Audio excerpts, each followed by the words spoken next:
Bismillahirrahmanirrahim. Allah Taala alkışlar maktolar bolsun. Bizdin en süyüktүү paygambarыбыз Muhammed Mustafa sallallahu aleyhi ve sellem'ga salam salavatlar bolsun.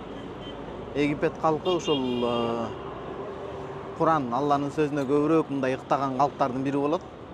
Аркабызда деле мынакей Куран окуп отурат, өзү болбосо жумушта, бирок бош убактысында мындай Куран менен алек. Рамазан, өзгөчө Рамазан айында ар бири мындай Куранды колунан түшүрбөй окушат да. Албетте булар араб окуйт да деген сөз болуп калышы мүмкүн.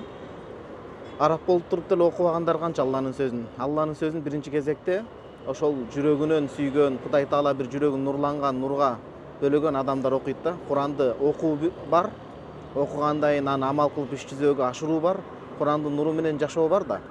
Бул ушундай Куранга маани берген. Атүгүл могу таксилерине чейин деле көпчүлүк Куранды жаттап койгон эл да.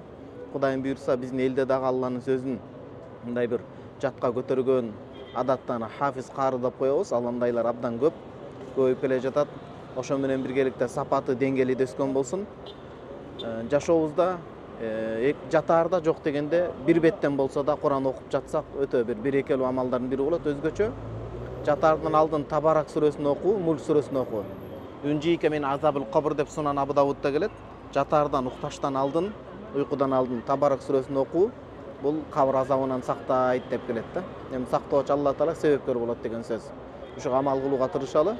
Жашоодо Куран болсо, жашоо ошончолук жарык нурлуу болот иншалла.